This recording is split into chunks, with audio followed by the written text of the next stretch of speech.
The first time Jalen walked into the lecture hall of the Galactic Institute of Cultural Exchange, he could feel every eye in the room turn toward him. Hundreds of students, scaled, feathered, chitin-armored, or softly glowing, stopped their conversations. They had never seen a human before. To them, he looked almost fragile. Pale skin, only 2 eyes, no visible fangs or armor plating. His clothing lacked the biofiber sheen of most alien garments. It was just soft cloth, dull gray. A murmur rippled across the amphitheater. Is that the Terran they sent him? That's what humans look like. I thought they went extinct centuries ago. Jalen ignored it all, clutching his datapad and taking a seat near the front. He had spent most of his 20 years on star freighters, working beside machines and silent crews. This, sitting among students from 100 different worlds, was new. He had fought hard for a scholarship to be here, to represent the planet no one respected anymore. At the lectern, Professor Halrix, a tall insectoid scholar with translucent wings, clicked his mandibles.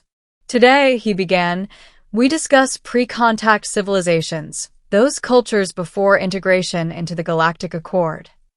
He scanned the hall. Who among you can name a species that struggled to adapt? Dozens of hands rose.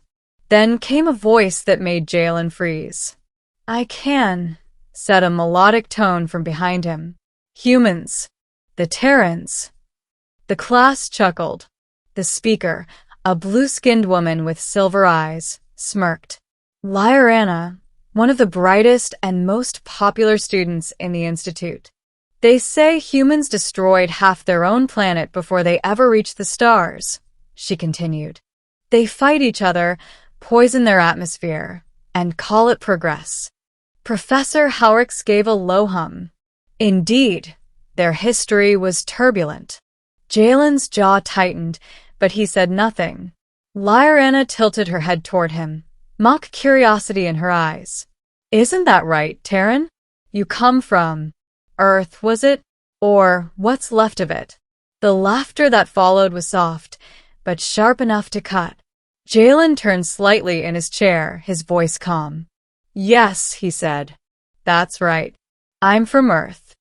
For a heartbeat, his gaze met hers, steady, unflinching, and Lyrana's smirk faltered just a little. Middle, lessons of fire and stone. Over the next few weeks, the teasing continued. It was never overtly cruel, but always there little comments about humans being primitive or emotionally unstable. Lyrana seemed to take particular interest in testing him. Is it true you used combustion engines? Your species actually burned liquid fossils for energy? How quaint. Did you really fight wars over invisible borders? Jalen would just nod or give short answers. He didn't rise to the bait. The truth was he understood her. Lyrana came from a noble lineage on Vera, a world of crystalline oceans and art grown from living coral. Her people valued elegance, logic, and restraint, qualities humans had never been famous for.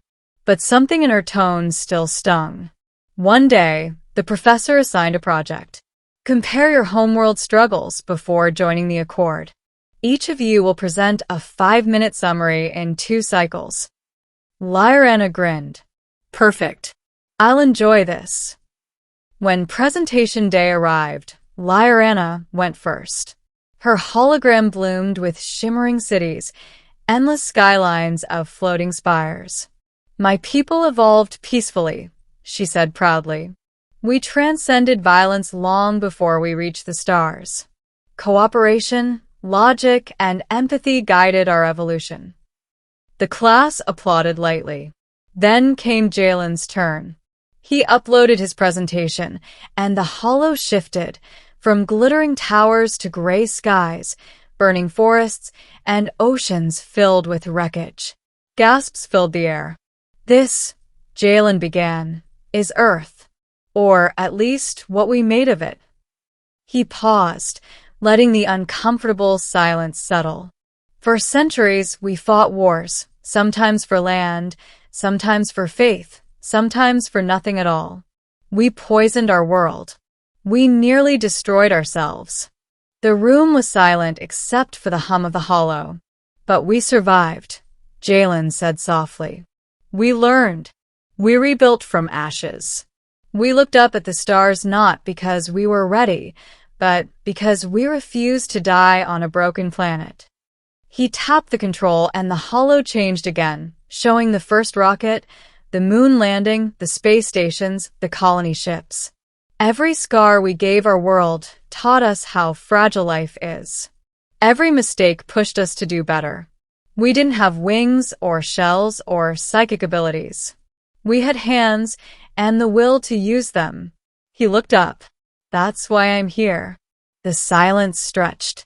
Even the professor's wings stilled. Lyarana's expression was unreadable. When class ended, she approached him, her usual confidence replaced by quiet curiosity. You really lived through that? She asked. My family did, Jalen said. We're rebuilding. Earth isn't what it used to be, but it's alive again. She hesitated, then said softly, I didn't realize your people suffered so much.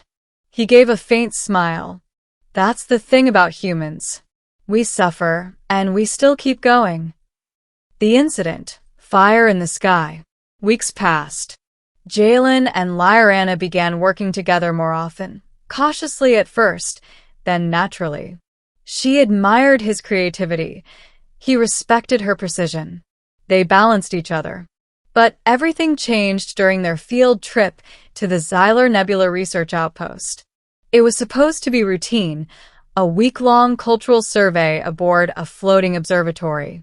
But halfway through, alarms blared. Warning, solar flare detected. Magnetic surge approaching. The outpost trembled as invisible waves of radiation struck its shields. Power flickered. One of the containment modules ruptured, releasing volatile energy cells. The professors ordered evacuation. Students panicked. When a tremor shook the floor, Lyarana stumbled, hitting her head. Jalen grabbed her before she fell. Stay with me, he shouted over the alarms. I can't see, she murmured, blood streaking down her temple. He pulled her arm around his shoulder, dragging her through the smoke-filled corridor. A blast door jammed halfway, sparks flying. The others had already sealed the main hatch ahead. They were trapped. Jalen pried at the mechanism, but it was fused. Lyarana's breathing grew shallow. Go, she whispered. You'll die here. Not a chance, he snapped. I've got you. He looked around, spotted a maintenance shaft half hidden behind a conduit. It was narrow, hot, dangerous. But it was their only way out. Hold on tight. With one arm, he lifted her. She was lighter than she looked, and crawled into the shaft. The metal scorched his palms. Sparks bit his skin. Lyarana felt his heartbeat pounding against her. Why are you not afraid? She whispered weakly. Jalen's voice came through the smoke and static, rough but steady. Because fear means I'm still alive. And if I'm alive, I fight. They reached the far side of the outpost as the emergency pods detached. The station's bulkhead gave way behind them, swallowed by fire. Jalen launched their pod manually, steering it through debris fields until the flare subsided. When rescue ships finally arrived, the two of them were the last survivors pulled from the wreckage. Ending, understanding the human.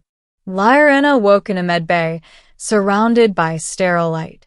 Her head throbbed, but she was alive.